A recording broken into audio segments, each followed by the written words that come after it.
Sejam muito bem-vindos a mais um episódio do podcast do Bola Amarela, este muito especial porque estamos a poucas horas do início do US Open. É o último grande slam da temporada, é mais uma quinzena que aguardamos naturalmente com muito entusiasmo, com muita ansiedade. Hoje estou com o Pedro Pinto e com o Bruno, somos mais um, somos três, temos presença do outro lado do Atlântico.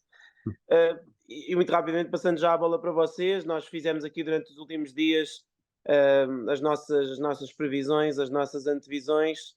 Sabemos que temos mais um grande slam muito interessante pela frente. De certo modo, se calhar, Pedro, até um bocadinho mais interessante do que a entrada do que Wimbledon, porque nós em Wimbledon achávamos que havia um favorito absoluto, que depois acabou por perder na final com o Carlos Alcaraz, e eu acho que é essa final de Wimbledon que, transportada para este US Open, faz com que este torneio, agora com o Alcaraz a defender o título, torne este torneio masculino ainda mais interessante, ainda que estes dois estejam aparentemente num campeonato à parte dos outros, não é? Sem dúvida, porque em Wimbledon, e é verdade que o resultado final não foi aquilo que estava previsto ou que era mais lógico no início do torneio, mas era consensual entre toda a gente, e eu acho que isso se calhar até ajudou um bocadinho o Alcaraz, tirou-lhe pressão de cima, porque ninguém contava que ele fosse ganhar.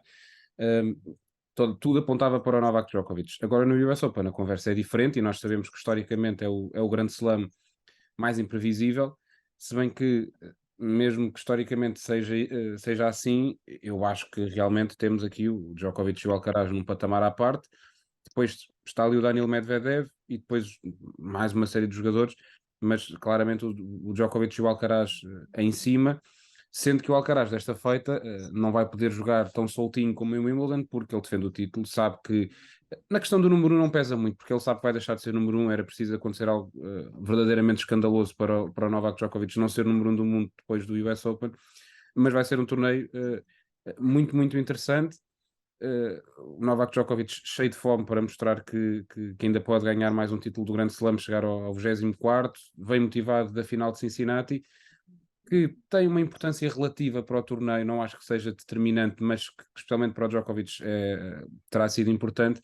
Mas, e finalizando esta primeira intervenção, acho que de facto vai ser uma quinzena muito interessante. O quadro tem várias zonas muito abertas, portanto será interessante perceber quem é que vai conseguir chegar às fases finais do US Open. Sim, concordo desse ponto de vista. Acho que nós já tínhamos falado aqui no último podcast, provavelmente depois havia ali uma segunda linha, talvez, em que o Medvedev aparecesse isolado. Bruno, não sei se concorda com esta questão de Djokovic e Alcaraz estarem num patamar diferente dos outros, e quem é que acha que vai poder aparecer de maneira a surpreender. De facto, nós na semana passada falámos aqui de Medvedev, Sinner e um bocadinho também do Zverev, que tem estado em crescendo e que sabemos que a última vez que jogou o US Open perdeu no quinto set nas meias finais com o Djokovic, mas não sei se vê alguém a aparecer fora deste contexto que possa se surpreender e vencer o US Open, que tem sido vencido por muitos jogadores diferentes. Então, José, Pedro, prazer estar aqui mais uma vez no podcast Bola Amarela. É difícil ter algum palpite que não seja realmente Djokovic e Alcaraz, né? Vai ser muito ousado, assim, ou até inconsequente apontar algum outro favorito para o título pelo que a gente está vendo, mas o US Open nos últimos 3 anos, né? Teve campeões aí que não eram os grandes favoritos, Medvedev, Thiem e o Alcaraz no ano passado, né? Então, às vezes essas surpresas acontecem, mas pelo que o Djokovic e o Alcaraz estão mostrando, eu não me arriscaria a apostar em outro campeão. A gente até, como já é comum, fez ali aquelas previsões no nosso site, né, para apontar quem é o Dark Horse. Eu acho que ali vai muito do quadro, né, como vocês falam, se está mais favorável para alguém ou não. E, por exemplo, Casper Ruud, Stefano Tsitsipas, são top 10 que não estão lá muito confiáveis, né? Então, o pessoal que está naquela parte da chave ali pode sonhar, né? Por exemplo, o Tommy Paul, que ganhou do Alcaraz no Canadá, né? É um jogador que está se mostrando muito perigoso, está na chave do Holger Rune, né? Que também nessa gira norte-americana não mostrou muita coisa, então eu acho que esse pode ser um nome para ir longe, mas para desafiar Djokovic e Alcaraz, eu sinceramente não confio em ninguém, assim, de cara. Sim, estou de acordo. De qualquer das maneiras, eu sei que nós já deixámos as nossas previsões no site. Uh, Tivemos que escolher entre os dois, não é? Porque fica. Não podíamos ficar pela tripla, por dizer que vai ganhar um deles e pronto. Mas, Pedro, começando já, eu obviamente podia ter escolhido qualquer um dos dois, mas acabei por escolher o Carlos Alcaraz porque eu acho que vai pesar um bocadinho, apesar de tudo, a final do Wimbledon, se eles voltarem a encontrar no US Open, admitindo que, no entanto, o quadro de Alcaraz é muito mais difícil. O quadro de Novak Djokovic é um sonho, não é? Há que ser completamente honesto em relação a isso. É um quadro que não tem do seu lado o Yannick Sinner, não tem do seu lado o Daniil Medvedev, e tem muito poucos jogadores. Olha-se para aquela metade do quadro e não se percebe como é que Djokovic eventualmente poderá perder, ou se calhar até ser verdadeiramente testado, à semelhança do que aconteceu em Wimbledon. Ele em Wimbledon chegou à final completamente descansado. Nunca foi verdadeiramente testado, perdeu um set com o Rublev, perdeu o primeiro set, se não estou em erro, com o Rublev, no encontro em que o Rublev de facto fez um grande primeiro set, mas percebeu-se que mais tarde ou mais cedo o encontro ia ser resolvido. E eu acho que isso acabou por não ser muito bom para ele na final. Eu acho que ele acabou por chegar à final pouco testado e quando as coisas apertaram, ele não jogou ao nível que costuma jogar. Portanto, eu não sei de certo modo sendo o quadro tão bom, se isso não vai acabar por jogar contra ele em comparação com o Alcaraz. Eu acho que se o Alcaraz chegar à final do US Open, ele vai chegar à final do US Open muito provavelmente depois de ter derrotado o Yannick Sinner e o Daniil Medvedev. Como dissemos, são dois dos jogadores que estão ali logo como candidatos a seguir a estes dois, o que o pode ajudar. Mas de facto, lá está. Acho que será sempre um encontro, e como acabámos de ver em Cincinnati, acho que será sempre um encontro que a acontecer, a acontecer será sempre um encontro 50-50 e nós esperamos é que ele seja, que demore 5 horas e que seja incrível, não é? Eu sei que tu fizeste uma aposta diferente, Pedro. Sim, eu fui pelo Novak Djokovic, mas eu lembro-me de estar a escrever e de estar a ler a tua justificação, que foi mais ou menos o que disseste aqui, e quase me convenceste a apostar no Alcaraz. Porque de facto essa questão do quadro, à primeira vista nós olhamos e pensamos, claro que é melhor, e é evidente que é melhor não ter de enfrentar o Yannick Sinner e o Daniil Medvedev até à final. Agora, de facto pesa quando ele se vê numa situação difícil, e eu acho que a final, se for com o Alcaraz e se for o Djokovic, obviamente, nunca vai ser um passeio, acho que nunca poderá ser um encontro fácil, portanto, enfrentar em momentos difíceis, muito provavelmente será a primeira vez em 2 semanas que ele está numa situação de tensão. E o Alcaraz tem muitas dúvidas de consiga passear até à final. E eu até acredito que o maior teste para ele, embora o Medvedev seja, todos sabemos que é em piso rápido, eu acho que o grande teste do Alcaraz pode mesmo ser nos quartos de final com o Yannick Sinner. E aí não digo que seja 50-50, mas talvez 60-40, por causa da história toda que eles têm entre eles. E acho que é um teste muito duro para o Alcaraz, que eu não tenho a certeza de que ele o vá passar. Enquanto o Novak Djokovic, na verdade, o que ele fez em Cincinnati, embora lá está, tenha sempre uma importância relativa, acho que lhe dá muita força para perceber que sai de facto dessas situações difíceis, ele está com muita, muita vontade e ele tantas vezes na sua carreira já foi jogar com meio raivoso, depois de não conseguir aproveitar uma oportunidade, ele teve uma muito clara em Wimbledon, e eu acredito que ele vai tentar esticar todas as suas hipóteses para ser campeão no US Open e mantenha essa aposta, embora quase, quase me tenhas convencido a mudar. Sim, o Bruno também colocou Djokovic, não é? Nós dividimos os 5 entre um e outro, Sim. mas o que é que o faz pensar também que pode cair para o lado do Sérvio? Então, José, eu acho que eu fui mais por uma questão psicológica, assim, né? O Djokovic no Australian Open, né? Que era um lugar que ele voltou com toda aquela polêmica, ele jogou com uma vontade, enfim, ele passou assim até que ele estava com raiva, assim, não estava muito simpático no Australian Open. E eu acho que ele volta para os Estados Unidos também com um pouco dessa vontade maior, assim, especial de vencer. O meu desempate foi esse, assim, eu acho que ele vai querer dar tudo para ganhar o US Open aí no retorno dele depois de alguns anos fora. Sim, de facto, há essa componente emocional, não é? Novak Djokovic vai regressar ou está a regressar aos Estados Unidos sensivelmente 2 anos depois, ganhou logo o seu primeiro torneio, de facto, da maneira ainda por cima como vimos, aquela final épica, e eu também acredito que isso sirva como fator motivacional. Eu não sei se isso vai ser suficiente, né? Se afrontar a melhor versão do Carlos Alcaraz, mas vai ser sem dúvida. Vamos ver, acho que vai ser uma boa caminhada até uma possível final entre os dois. Eu continuo a achar que vai ser preciso um dia mau, quer de um quer do outro, para que essa final não aconteça, mas lá está. O US Open tem condições muito específicas, muito calor, normalmente, muita umidade. Sabemos como o Djokovic não se tem dado muito bem nessas condições nos últimos anos. O próprio Carlos Alcaraz tem tido aqui ali algumas questões físicas também este ano. Portanto, vamos esperar que os dois estejam a 100%. De qualquer forma, o Bruno já falou aqui do seu Dark Horse, ele até o colocou também nas previsões, que foi o Tommy Paul. Foi exatamente o mesmo que o teu, Pedro. Também estás confiante que o norte-americano pode... De facto, ele fez um verão muito bom, foi o melhor jogador norte-americano durante a preparação para o US Open, meias finais no Canadá, oitavos de final em Cincinnati, perdendo apenas aquele encontro incrível com o Carlos Alcaraz em Cincinnati. Acreditas que ele pode ser o melhor americano? Falámos também disso a semana passada e tínhamos dado mais ou menos essa previsão, mas pode ser Tommy Paul a esperança americana para este torneio? Eu acho que sim, eu acho que sim, e também volto a apostar nele depois dele ter correspondido às minhas expectativas no Open da Austrália, que eu coloquei também como Dark Horse e chegou às meias finais, e eu acho que isso realmente pode acontecer outra vez. Está numa zona em que é curioso que estão lá quase todos os americanos, os mais promissores, os que têm mais hipóteses, o Korda, o Tiafoe e também ele, o Tommy Paul.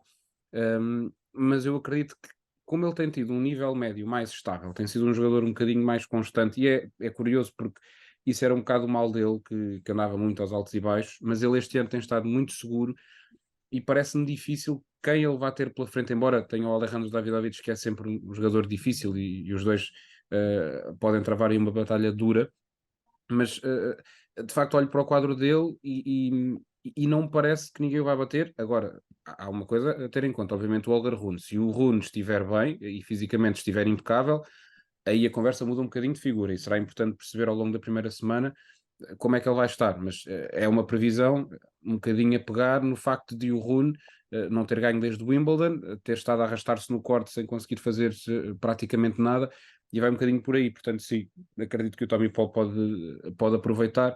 O Francis Tiafoe, eu acho que ele vai jogar com muita pressão em cima, e por um lado ele pode gostar do ambiente e de tudo, mas não chega com grande confiança, e eu acho que vai entrar mais na cabeça dele pode quase tornar-se uma opção de quer chegar às meias finais, ainda por cima tem quadro para isso e quer chegar mais longe e quer ganhar o US Open, e eu acho que este ano não vai dar para ele, não sei se ele vai conseguir chegar muito longe, pode ser que perca com o Nuno Borges na segunda ronda. Sim, o quadro do Francis é muito bom. É bom, é bom. Mas eu também não o vejo a jogar ténis para chegar longe, sinceramente. O ano passado ele ganhou o Rafael Nadal, foi aliás o primeiro jogador a ganhar e o único a ganhar o Rafael Nadal num torneio do Grande Slam o ano passado, e jogou muito bem durante toda a semana. Aliás, esteve a um set de chegar à final do US Open e de jogar a final contra o Casper Ruud, portanto não sabemos obviamente o que podia ter acontecido nessa final, mas eu não estou a vê-lo a jogar bem. Eu escrevi, talvez tenha sido um bocadinho duro, escrevi que ele tem sido um bocado um flop esta temporada, mas na verdade, Para as eu acho expectativas que ele colocou, nem mais. Eu acho que ele é o estilo dele, mas eu acho que ele fala demasiado. Fala demasiado. Os americanos têm um bocadinho esse problema, e ele fala demasiado porque ele quer passar uma imagem de jogador confiante, mas ele é número 14 da race, está muito longe da qualificação para as ATP Finals, vai muito provavelmente sair do top 10, a menos que defenda as meias finais, e mesmo assim não é garantido que lá continue.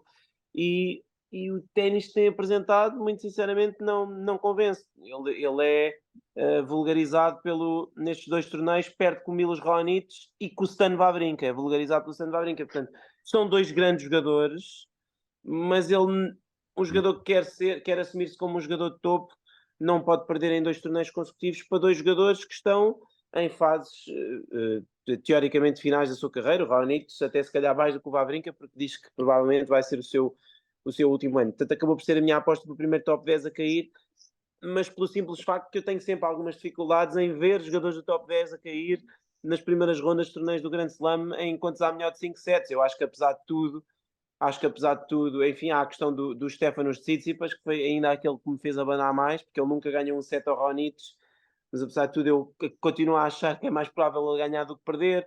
E com os outros é a mesma coisa. O Ruud está a jogar mal e o Rublev estão a jogar mal, e o Rune está a jogar mal, mas eu acho que apesar de Perderem tudo 5 sets. eu acho que apesar de tudo eles vão conseguir arranjar a maneira de ir avançando.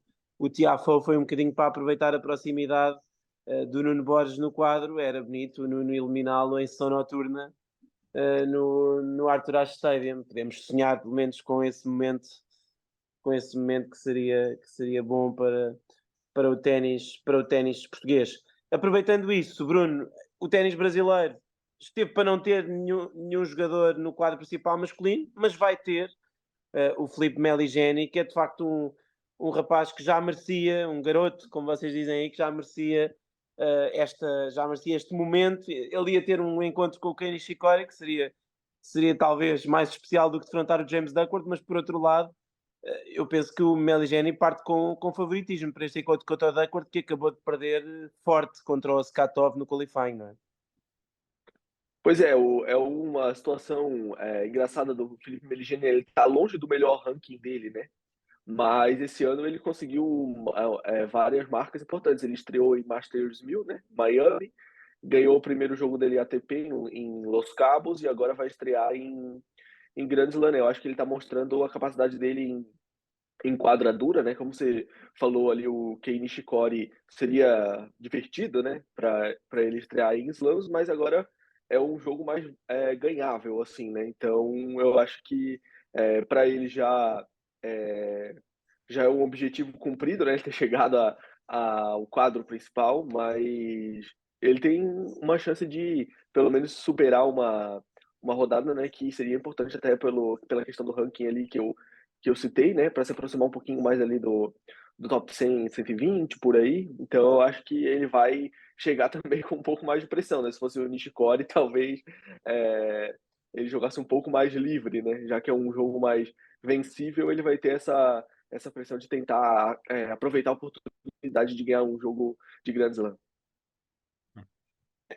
Sem dúvida, concordo, mas vai ser uma boa chance para o Filipe e foi um qualifying muito bom da parte dele, aproveitando. Uma chave muito difícil, né? O Baines, ele tinha jogado 5 vezes, perdido todas, né? E ganhou em set direto. Depois o Coria, que eu até cheguei a ver, ele estava desde 2020 jogando todas as chaves principais de Slam, né? O Federico Coria, então foram 2 vitórias grandes aí do Meligeni no quali. Sim, e o Bagnis inclusive tinha-se qualificado no ano passado, portanto é um jogador com mais experiência a este nível e foi sem dúvida uma boa semana para o Brasil no qualifying, pelo menos para o Filipe Meligeni. Saltamos rapidamente para o quadro feminino. Iga Swiatek, número no mundo, tal como o número no mundo masculino, defende o título. Temos falado muito sobre como a Arina Sabalenka e a Helena Rybakina têm sido as suas principais rivais. A verdade é que nenhuma das três venceu qualquer título dos 2 torneios principais que se disputaram este verão, nem sequer o terceiro, que foi o WTA 500 de Washington. Portanto, tivemos a Coco Gauff e a Jessica Pegula a ganharem esses 2 torneios. Como é que vocês se sentem em relação a isso? Eu estava aqui a olhar rapidamente e até houve quem nos questionasse: ninguém apostou na campeã em título nem número do mundo.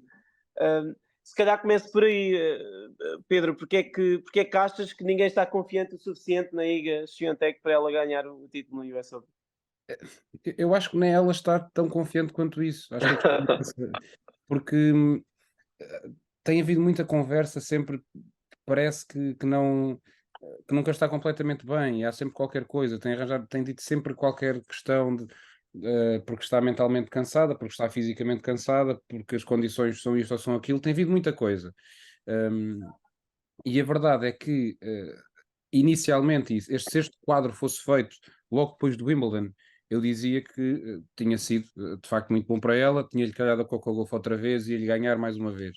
A questão é que a Gauff parece ter conseguido aqui dobrar o cabo das tormentas com a Iga, finalmente percebeu como é que dá para derrotar a Swiatek, e embora, se elas se encontrarem nos quartos de final, a Iga vai continuar a ser favorita, mas já vai ser muito mais próximo, e um sinal também em que se percebe isso é que, ao contrário do que tem acontecido invariavelmente em quase todos os torneios do Grande Slam, até as casas de apostas, quando estão ali a destacar quem é que vai ser a campeã feminina e as odds que são colocadas para ela, a verdade é que já não tem nada a ver com o que se passa aqui no US Open, em que está tudo basicamente em aberto. As casas de apostas também não percebem muito bem o que é que vai acontecer, com razão, porque eu de facto acho que é dos grandes slams mais imprevisíveis no ténis feminino que temos em algum tempo.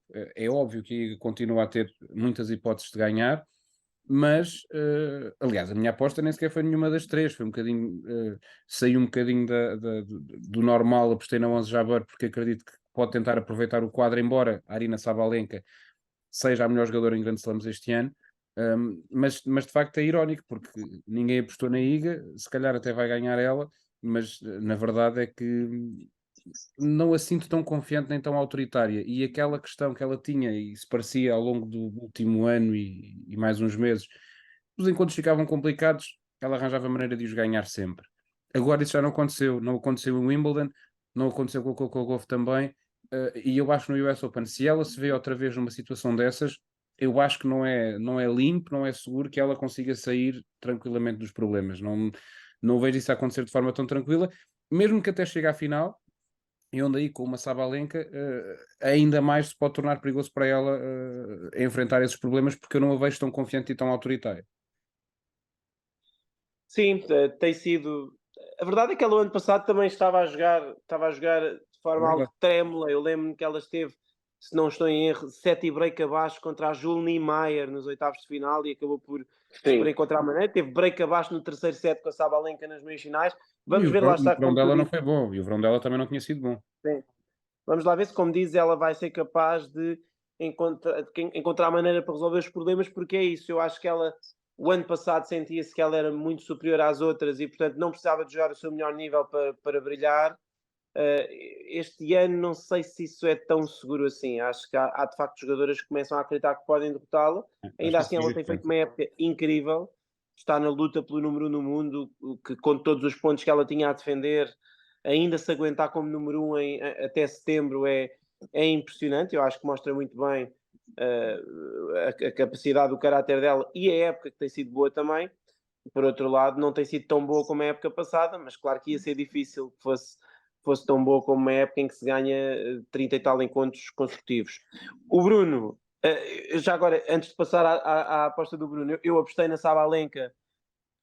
Enfim, não foi uma aposta muito arriscada, porque eu acho que, primeiro, gostei de ouvir falar, talvez ela tenha sido um pouco exagerada, mas eu gostei de ouvir dizer que, para mim, agora, os torneios de WTA são preparação para Grand Slams. Para mim, o que interessa são os Grand Slams.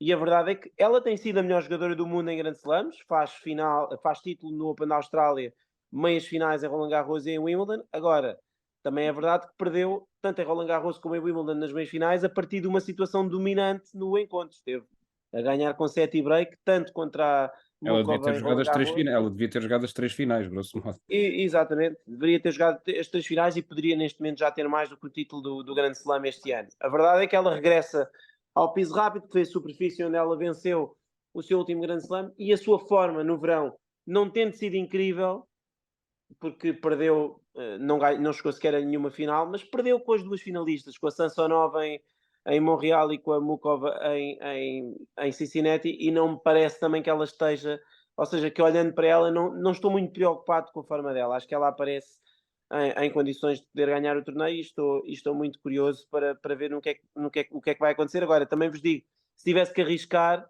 eu arriscaria numa final entre as duas, entre a Swiatek e a Sabalenka, apesar delas não estarem totalmente fiáveis.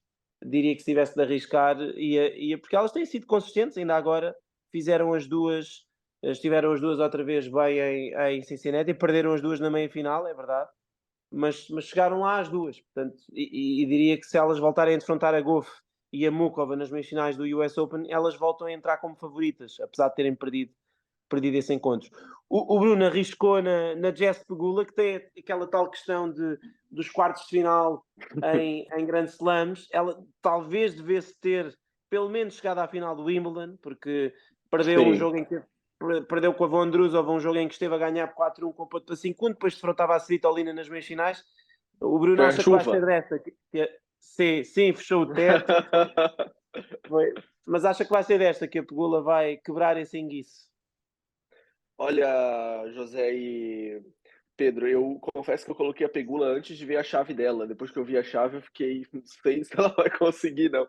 Porque é Svitolina na terceira rodada, depois Kiss ou Samsonova nas oitavas, né? Não é uma chave fácil para Pegula, mas então, eu acho que como o US Open tem essa tradição, né, de campeões inéditos e tal, eu fui num palpite que talvez nem eu acredite que vai acontecer, mas a Pegula é uma história assim incrível, né? Uma jogadora que por muito tempo ficou rodando entre top 100 ali, um pouco fora do top 100, agora se consolidou como uma das melhores do mundo, né? Eu acho que falta pouco para ela conseguir ir longe num Grand Slam, né? E se ela conseguir passar dessa chave aí duríssima que ela tem, ela chega com mais força ainda, né? Jogando em casa, enfim, eu acho que pode ser um combustível para ela. Mas também se ela perder na primeira rodada para George, não seria o maior escândalo do mundo.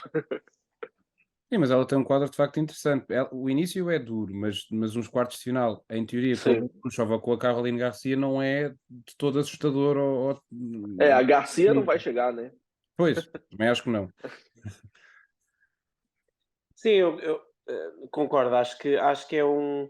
Normalmente a Jess Pegula tem conseguido ser consistente e ganhar esses encontros duros que tem de ganhar nas primeiras rondas dos Grand Slams. O problema tem sido mesmo depois, não é? Ela este ano perde nos quartos de final de 2 Grand Slams em que era favorita com a Azarenka no Open da Austrália e com a Marqueta em Wimbledon, e foram encontros em que ela jogou, em que ela sentiu claramente o momento. Quer dizer, é difícil não dizer que ela que não foi uma questão mental, porque claramente pareceu que foi, embora ela em Wimbledon, a Marqueta tenha começado a jogar incrivelmente bem a partir daquela fase em que o teto fechou, começou a jogar muito melhor.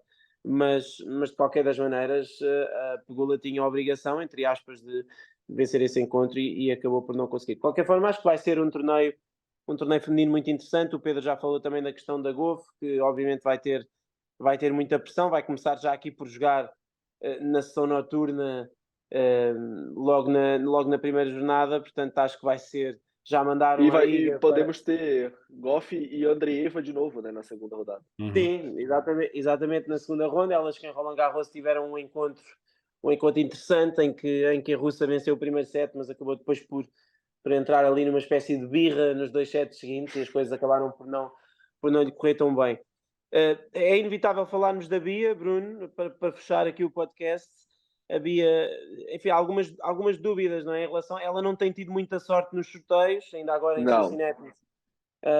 Cincinnati levou com a Karolina Mukova, e agora também não teve muita sorte. Diria que todas as jogadoras que podiam sair, a Stephens deve estar no top 3 das piores para a primeira ronda, porque é uma jogadora que obviamente eu sou suspeito porque eu gosto muito da Sloane Stephens. Acho que ela é um pouco um desperdício de carreira. Acho que ela tem um talento e uma extensão tenística impressionante.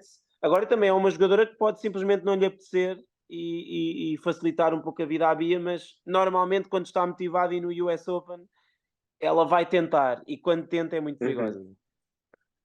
Pois é, a Sloane vem numa fase que ela parece um pouco mais equilibrada, assim, né? Os resultados não estão sendo tão altos e baixos, apesar da derrota para Sorribes em Cleveland, né? Mas ali eu acho que também ela já tinha jogado o jogo mais cedo, não sei se conta muito, mas no Canadá, em Cincinnati, ela mostrou um bom nível, né?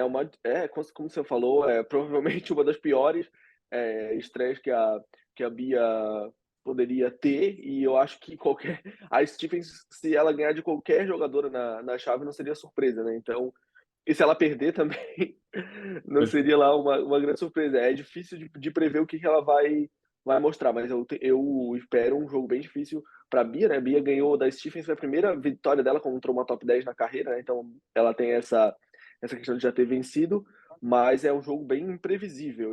É assim, né? Eu acho que a Bia, em questão física, ela já tá recuperada, né? Só que não conseguiu grandes resultados, como você falou, a estreia contra a Mukova em Cincinnati foi um jogo duríssimo, né? Também outro sorteio que não foi favorável, mas vai ser um teste lá já bem forte logo de cara, né? A gente torce para que a Bia consiga passar e retomar um pouco do ritmo, né? Eu acho que tá faltando isso para ela, ela não tá conseguindo jogar jogos em quantidade que ela vinha até o Wimbledon.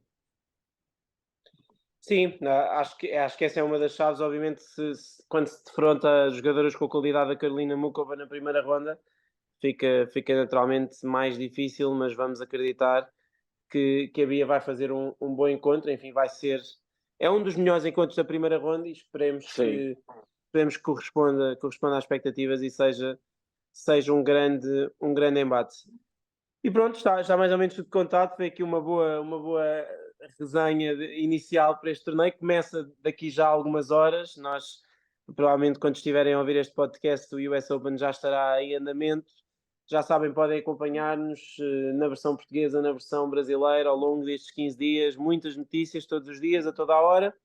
Deixar-nos as vossas sugestões aqui nas redes sociais e voltamos nos próximos dias com mais uma edição do podcast do Bola Amarela, já com o US Open em andamento e seguramente muitas coisas para contar. Nós voltamos em breve.